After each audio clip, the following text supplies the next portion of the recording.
El pacto davídico. Introducción. El reino de Israel fue establecido y gobernado por pactos. La tierra fue prometida al pueblo de Abraham en el pacto abrahámico. El pacto mosaico instituyó el conjunto completo de leyes que Dios usó para gobernar al pueblo en esta tierra. En el pacto davídico, el reino alcanza la consumación. Así como ocurrió con el pacto mosaico, también en este caso es vital la concientización del contexto del pacto. Primero, el contexto del pacto. A. Las promesas del pacto abrahámico. En Génesis 17, 6 y 16, Dios prometió a Abraham y a Sara y después a Isaac que reyes saldrían de ellos. Esta promesa fue limitada a la tribu de Judá cuando Jacob bendijo a sus hijos. El cetro no se apartaría de Judá. Por lo tanto, un pacto que establece un reinado en Israel es un cumplimiento de la promesa de Dios a Abraham y un desarrollo directo del reino de Israel. B. Los problemas del pacto mosaico. El pacto mosaico gobierna a todo. Dios les dijo a los israelitas que cuando entraran en la tierra podrían tener un rey sobre sí mismos, uno propio. Entrar y asentarse en la tierra no era un proceso rápido o fácil, aunque Dios fue fiel en cumplir su promesa. Bajo Josué y Caleb y con la bendición y el poder de Dios, Israel entró en Canaán y obtuvo su herencia. El libro de Josué describe la conquista completa de la tierra, así como su distribución a cada tribu para que todo el pueblo, los descendientes de Abraham, pudieran asentarse en ella. Dios cumplió sus promesas completamente. La plenitud de la promesa de la tierra distribuida por Dios fue disfrutada. En general, el libro de Josué describe el cumplimiento de las promesas de Dios a Abraham. El panorama es generalmente positivo, aunque a veces Israel es desobediente y por lo tanto es derrotado, como en Jai. Sin embargo, pronto surgieron problemas en la tierra. Jueces capítulo 2 versículos 10 al 11, 20 al 21 nos muestra el escenario. También toda aquella generación fue reunida a sus padres y levantó otra generación después de ellos que no conocía al Señor, ni la obra que Él había hecho por Israel. Entonces los hijos de Israel hicieron lo malo ante los ojos del Señor y sirvieron a los Baales. Y se encendió la ira del Señor contra Israel y dijo: por cuanto esta nación ha quebrantado el pacto que ordené a sus padres y no ha escuchado mi voz, tampoco yo volveré a expulsar de delante de ellos a ninguna de las naciones que Josué dejó cuando murió. Moisés, cuando había comunicado detallada y minuciosamente la realidad de las promesas y amenazas de Dios a la generación que invadió Canaán, ellos vieron la muerte de sus padres en el desierto y eligieron la vida mediante la obediencia en vez de la muerte mediante la desobediencia. Sin embargo, se levantó una nueva generación que creció en la tierra y no entendía lo que había costado llegar a donde estaban. La generación que creció en la tierra era perezosa e idólatra. Entonces, es clave para entender el contexto notar que Dios castigó a Israel por transgredir el pacto. Ellos desobedecieron la ley del pacto mosaico, por tanto, no pueden disfrutar de las bendiciones del pacto abrahámico. El resto del libro de Jueces repite ese patrón. Una tribu es desobediente, Dios permite que una potencia extranjera los oprima, levanta un libertador y esa tribu es restaurada. Es un libro de rebelión y liberación fragmentadas y parciales.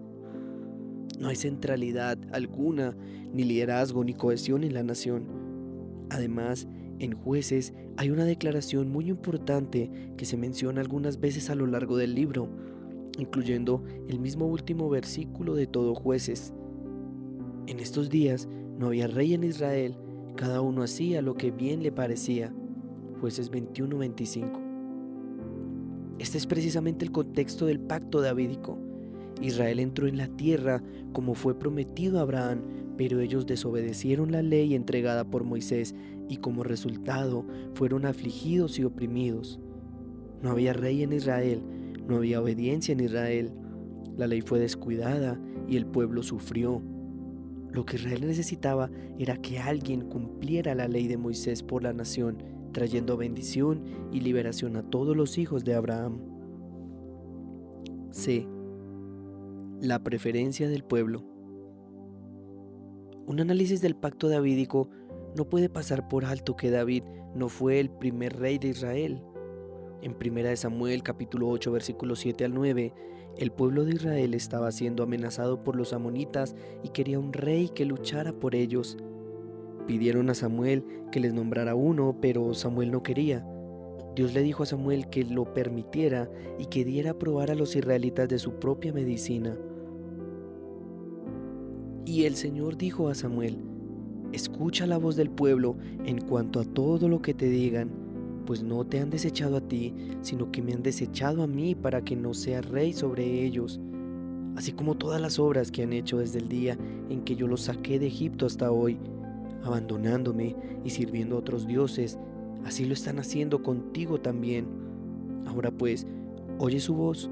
Sin embargo, les advertirá solemnemente y les hará saber el proceder del rey que reinará sobre ellos. Israel estaba desechando a Dios al pedir un rey. Samuel les advirtió que el rey tendría,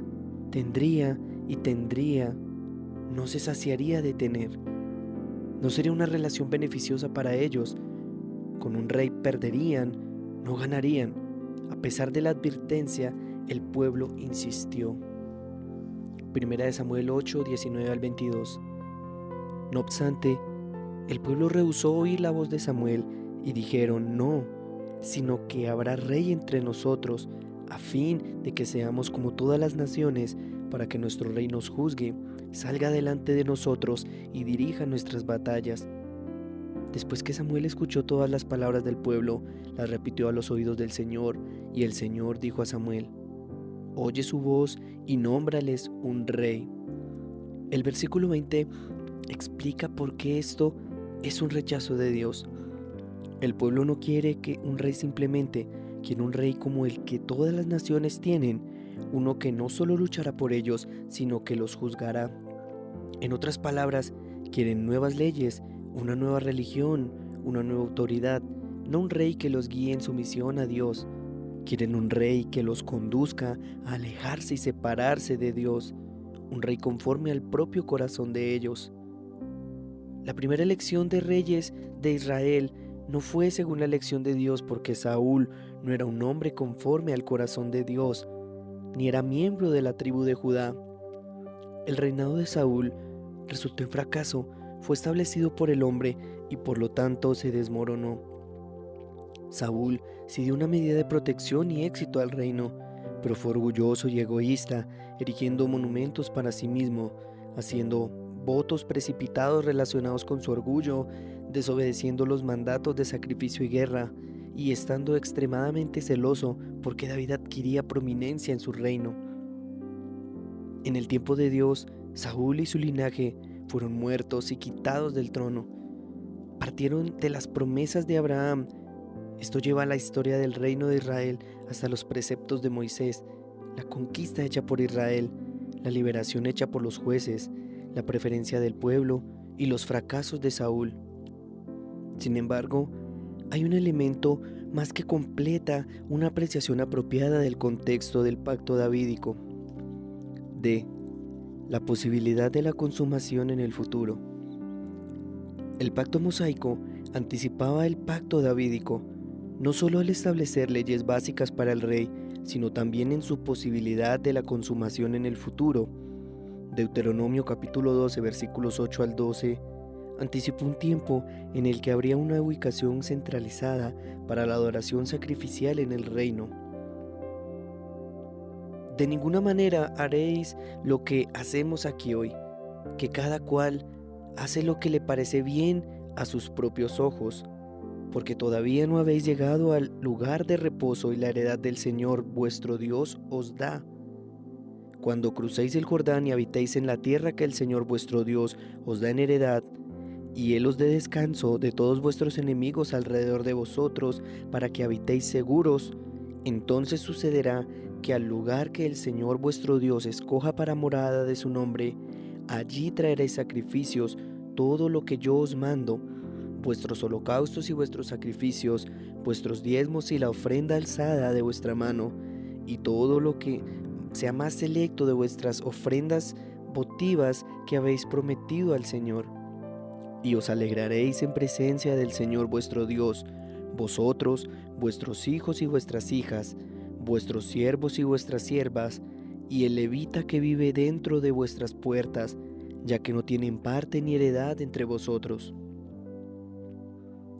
El pacto mosaico puso delante de los ojos del pueblo una posibilidad de la consumación en el futuro. Ellos entrarían a la tierra y experimentarían reposo de sus enemigos. Ese es el cuadro idílico del pacto abrahámico, el cual promete, pero más importante aún, lo que realmente lleva al reino israelita a su etapa completa y consumada, es cuando Dios hace que su nombre more en un lugar concreto. En otras palabras, cuando haya un templo establecido de la presencia de la bendición de Dios en un lugar determinado, entonces el reino será consumado. El pueblo de Dios en la tierra de Dios, con la presencia y bendición de Dios, es lo que Israel es llamado a hacer a través de sus pactos. Todo esto prepara el escenario para el pacto mismo. 2. Las bendiciones del pacto. La Biblia registra el pacto que Dios hizo con David en 2 de Samuel capítulo 7, versículos 8 al 16. Ahora pues, así dirás a mi siervo David: así dice el Señor de los ejércitos, yo te tomé del pastizal, de seguir las ovejas, para que fueras príncipe sobre mi pueblo Israel, y he estado contigo por donde quiera que has ido, y he exterminado a todos tus enemigos delante de ti, y haré de ti un gran nombre, como el nombre de los grandes que hay en la tierra. Asignaré también un lugar para mi pueblo Israel, y lo plantaré allí a fin de que habite en su propio lugar, y no sea perturbado de nuevo, ni los aflijan más los malvados como antes, y como desde el día en que ordené que hubiera jueces sobre mi pueblo Israel, te daré reposo de todos tus enemigos. Y el Señor también te hace saber que el Señor te edificará una casa. Cuando tus días se cumplan y reposes con tus padres, levantaré a tu descendiente después de ti, el cual saldrá de tus entrañas, y estableceré su reino, el cual edificará casa a mi nombre, y yo estableceré el trono de su reino para siempre. Yo seré el padre para él, y él será hijo para mí. Cuando cometa iniquidad, lo corregiré con vara de hombres y con azotes de hijos de hombres. Pero mi misericordia no se apartará de él, como aparté de Saúl, a quien quité delante de ti. Tu casa y tu reino permanecerán para siempre delante de mí. Tu trono será establecido para siempre. Las bendiciones del pacto pueden ser resumidas de 3 formas. A. Un trono establecido. El versículo 16 declara que la casa, el reino y el trono de David serán establecidos y asegurados. El reinado de Israel no se basa en el deseo del pueblo de liberarse de Dios como ocurrió con Saúl, sino en el compromiso de Dios de establecer el trono de David. La estabilidad del trono de David se convierte en la estabilidad de la nación entera. Ellos pueden mirar al rey y ver al rey nombrado y ungido del Señor, el escogido de Dios cuyo trono será establecido por Dios mismo. Era su promesa, su compromiso. B. Reposo y prosperidad en Canaán. Los versículos 10 al 11 prometen reposo y seguridad para Israel. Como se mencionó anteriormente, esto había sido prometido por medio de Moisés y fue cumplido parcialmente en el tiempo de Josué. Sin embargo, ese reposo era problemático, parcial e incompleto. Ahora sería cumplido para la nación, no solo para una tribu aquí y otra allá como en el tiempo de los jueces. Cuando Salomón dedicó el templo, declaró en Primera de Reyes 8:56 que esa promesa se había cumplido. Bendito sea el Señor, que ha dado reposo a su pueblo Israel. Conforme a todo lo que prometió, ninguna palabra ha fallado de toda su buena promesa que hizo por medio de su siervo Moisés. La paz y el reposo no serán simplemente una situación imperante donde Israel nunca es amenazado o atacado, sino que más bien Dios bendecirá la defensa del rey de la nación. Como dijo David en el Salmo 144, versículos 1 al 2. Bendito sea el Señor, mi roca que adiestra mis manos para la guerra y mis dedos para la batalla. Misericordia mía y fortaleza mía, mi baluarte y mi libertador, escudo mío en quien me he refugiado, el que sujeta a mi pueblo debajo de mí. Después del templo de los jueces y de Saúl, esto es lo que Israel necesitaba con urgencia. C.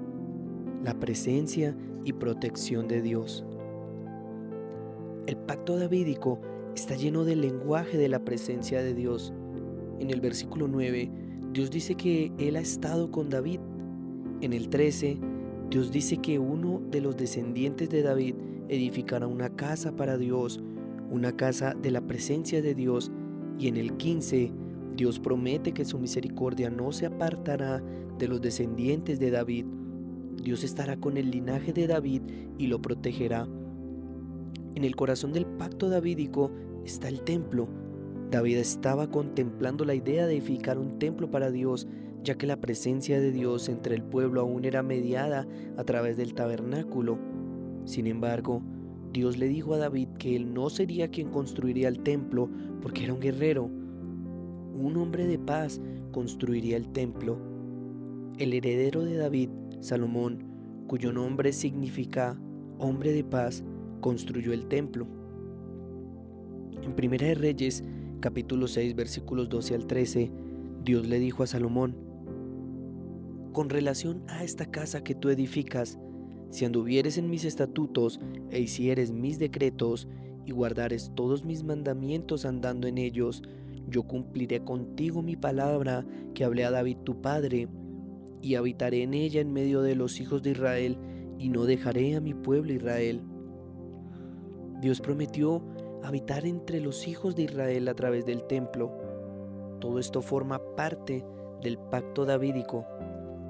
La gloria de estas generaciones no puede ser pasada por alto. La generación de Josué y Caleb salió de Egipto y entró en Canaán y murieron. Sus hijos, la generación idólatra, pasaron por el tiempo de los jueces y murieron. En el último tiempo de los jueces estaba Samuel, quien murió en 1 Samuel capítulo 25. David es anciano y muere en 1 Reyes capítulo 2. Cuando llegamos al periodo de la construcción del templo bajo Salomón, Israel está por fin en su propia tierra, llena de su propio pueblo, bajo su propio rey, con su Dios en su templo, en su ciudad capital. Bajo Salomón, todas las promesas y bendiciones de Dios entregadas a Abraham, Moisés y David alcanzan su cenit. La dedicación que hace Salomón del templo es el punto culminante de todo el Antiguo Testamento. Por medio del pacto davídico, Dios dio a Israel un trono establecido, reposo y prosperidad en Canaán y su propia presencia y protección. Sin embargo, esta es solo la parte yo me comprometo a del pacto.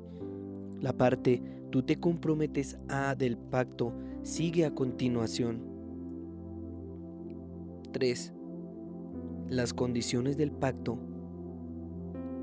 El pacto davídico no estaba compuesto de las promesas de Dios para David simplemente, sino también los de mandatos de Dios para David y sus descendientes, y habían sanciones relativas hacia David y sus hijos si eran fieles a todos estos mandatos o condiciones. A. Guardar el santuario de Dios. En 2 Samuel capítulo 7, versículo 13, Dios dice del hijo de David que él edificará casa a mi nombre. Una casa para el nombre de Dios no es solo una casa que lleva el nombre de Dios. El nombre de Dios es su presencia. Por tanto, es la responsabilidad del rey construir un templo donde la presencia de Dios será manifestada entre su pueblo y donde ellos adorarán a su Dios. En 1 Reyes capítulo 8, el templo fue determinado por Salomón y los israelitas celebraron con un servicio de dedicación. Salomón ofreció una oración a Dios por este acontecimiento. Pero, ¿morará verdaderamente Dios en la tierra? He aquí, los cielos y los cielos de los cielos no te pueden contener, cuanto menos esta casa que yo he edificado. No obstante, atiende a la oración de tu siervo y a su súplica, oh Señor, Dios mío, para que oigas el clamor y la oración que tu siervo hace hoy delante de ti. Que tus ojos estén abiertos noche y día hacia esta casa, hacia el lugar del cual has dicho, mi nombre estará allí, para que oigas la oración que tu siervo haga hacia este lugar. Salomón sabía que el templo no contenía a Dios, pero que sí mediaba su presencia para el pueblo porque su nombre estaba allí. El templo y la presencia de Dios eran puntos claves del reinado y del pacto davídico. No obstante, el rey tiene que mantener la adoración a Dios pura. La pureza de la adoración en el templo es su incumbencia y responsabilidad. La historia de los reyes desde Salomón en adelante hace que esto sea consistentemente el punto de inflexión.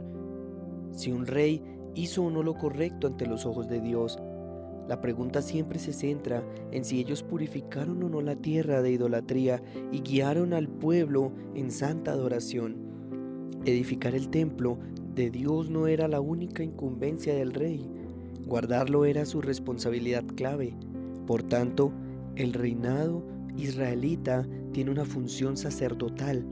El rey no era un sacerdote, pero la pureza de la adoración a y del templo de Dios eran de extrema incumbencia para él.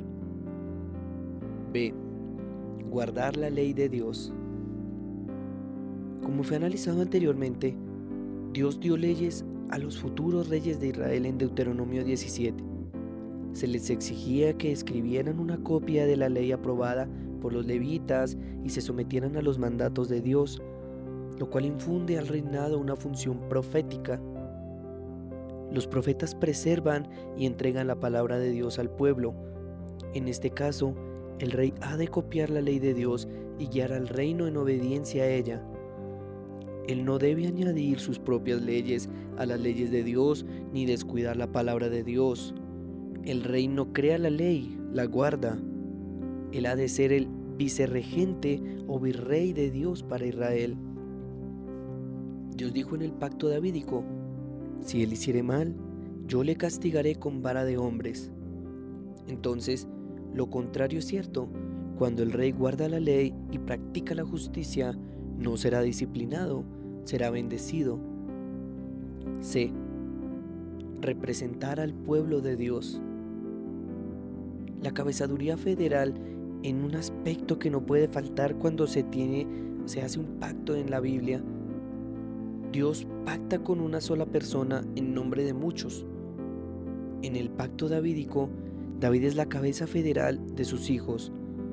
Solo la descendencia de David tiene derecho legítimo a este pacto porque solo ellos están bajo su cabezaduría federal. Sin embargo, la cabezaduría federal de David sobre sus hijos no es el tema de este inciso, sino que más bien el rey davídico es nombrado la cabeza federal del pacto mosaico, el cual tuvo un mediador, Moisés, pero no una cabeza federal. Dios entregó la ley por medio de Moisés, pero ser descendiente de Moisés o estar relacionado con él no afectaba la posición de una persona en el pacto mosaico. La desobediencia de Moisés al golpear la roca en lugar de hablarle como se le ordenó pudo haberlo privado de entrar en Canaán, pero nadie más sufrió por su infracción.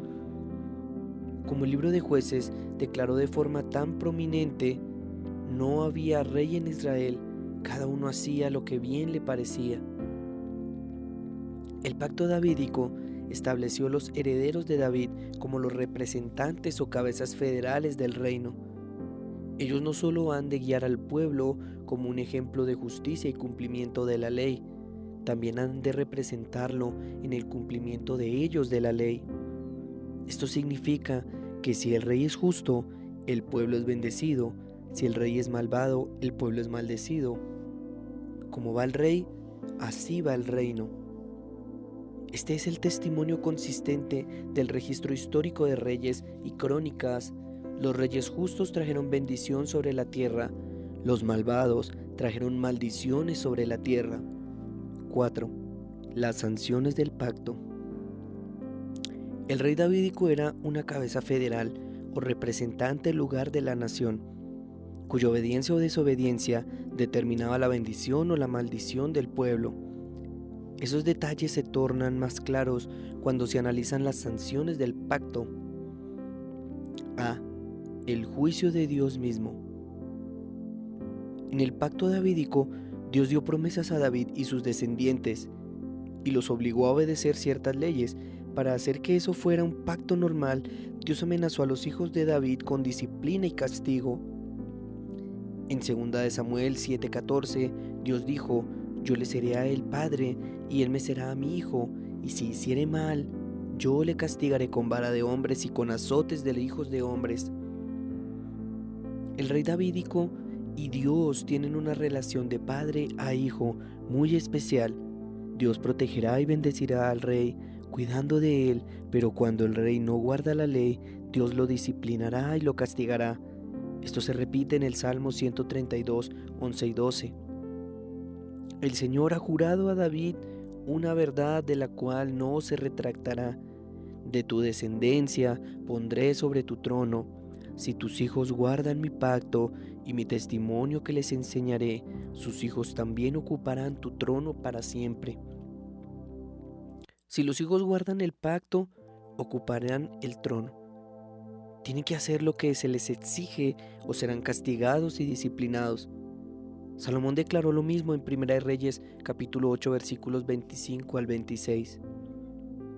Ahora pues, oh Señor, Dios de Israel, cumple con tu siervo David mi padre lo que le prometiste diciendo: no te faltará quien se siente en el trono de Israel, con tal de que tus hijos guarden camino para andar delante de mí como tú has andado delante de mí. Ahora pues, oh Dios de Israel, te ruego que se cumpla tu palabra que hablaste a tu siervo, mi padre David. Disciplina y castigo pueden parecer términos suaves, pero las amenazas pactuales, las sanciones, son más serias que eso. B. Expulsión de la tierra de Canaán. En el pacto davídico, las maldiciones que amenazan en el pacto mosaico ahora son dirigidas a la nación por medio del rey. La disciplina y el castigo no son simplemente palmaditas en la mano, sino una completa desheredación de las bendiciones prometidas a Abraham.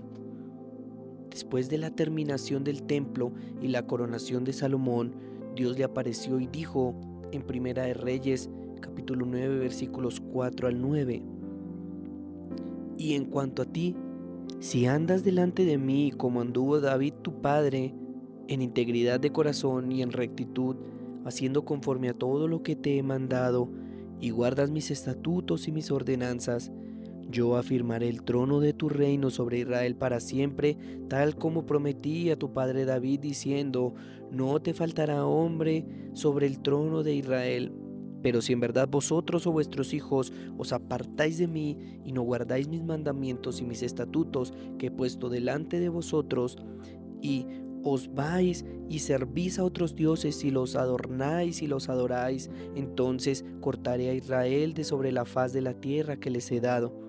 Y la casa que he consagrado a mi nombre le echaré de mi presencia, e Israel se convertirá en refrán y escarnio entre todos los pueblos. Y esta casa se convertirá en un montón de ruinas. Todo el que pase quedará atónito y silbará y dirá: ¿por qué ha hecho el Señor así a esta tierra y a esta casa? Y responderán: porque abandonaron al Señor su Dios, que sacó a sus padres de la tierra de Egipto, y tomaron para sí dioses, los adoraron y los sirvieron. Por eso el Señor ha traído toda esta adversidad sobre ellos. Este pasaje confirma y une los puntos anteriores. Si Salomón y sus hijos obedecen la ley de Dios, los estatutos y ordenanzas serán bendecidos. Si se desvían y no guardan los mandamientos, entonces Israel será cortado de la tierra. Dios citó Deuteronomio 28, donde Israel es amenazado con que servirá de refrán y de burla. Al menos no somos como Israel. Primera de Reyes capítulo 11, versículos 11 al 13, provee confirmación adicional. Dios cumplió su palabra y castigó a Salomón por su idolatría.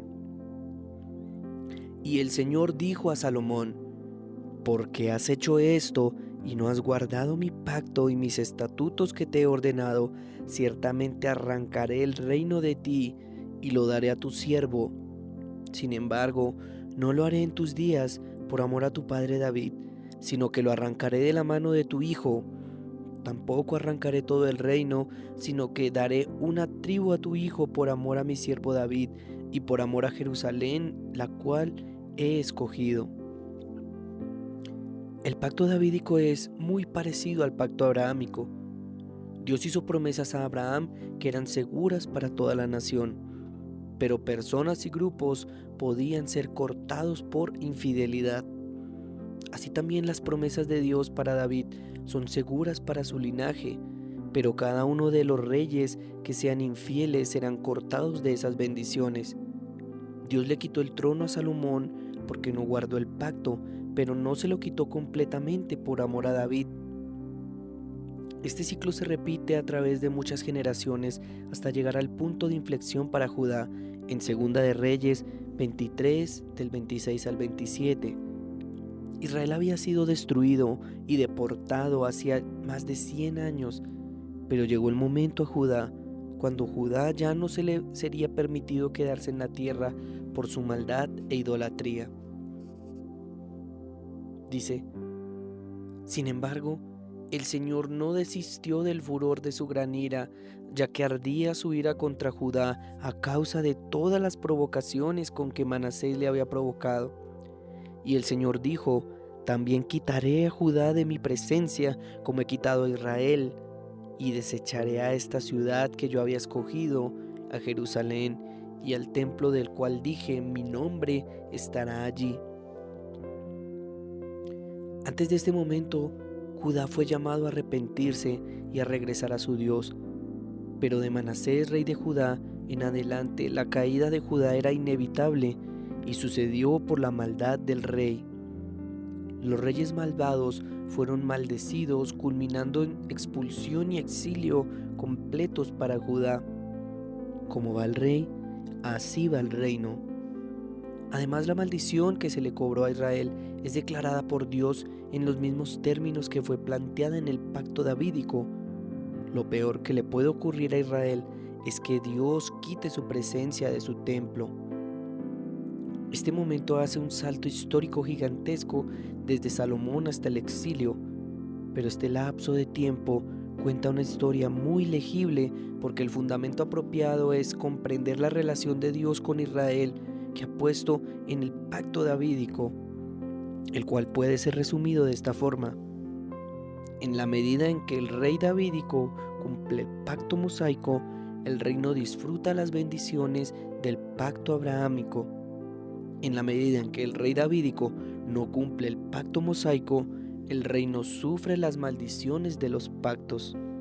Conclusión: con los pactos abrahámico, mosaico y davídico juntos, podemos ver claramente el reino de Israel en su totalidad. Este último es lo que es por esos pactos, por los cuales fue establecido y por medio de los cuales era gobernado. Todos ellos tienen las mismas partes, quienes pactan, preceptos, promesas y castigos. Todos están dirigidos a la descendencia de Abraham en la tierra de Canaán. La cabezaduría federal de Abraham continúa definiendo al pueblo en perspectiva en este reino.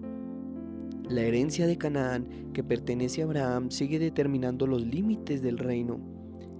El pacto mosaico simplemente amplía las obligaciones del pueblo en esta tierra, y el pacto davídico hace que el reino se enfoque en una sola persona, por medio de quien tiene que rendirse de obediencia y mediante la cual las bendiciones y maldiciones caerán sobre la nación. Sin embargo, los pactos mosaico y davídico no se extienden más allá del alcance inicial establecido en el pacto abrahámico. Para disfrutar la vida bendecida en Canaán, el pacto de Dios tiene que ser guardado. Por esto, el antiguo pacto incluye los pactos abrahámico, mosaico y davídico. Moisés controla a Abraham y a David. El pacto mosaico es el pacto más prominente en el Antiguo Testamento porque controla si uno disfruta del pacto de Abraham y está por encima de los reyes davídicos, quienes tienen que copiar y guardar la ley. Es imposible referirse solo al pacto mosaico al hablar del antiguo pacto porque éste inevitablemente trae consigo los otros dos pactos que controla.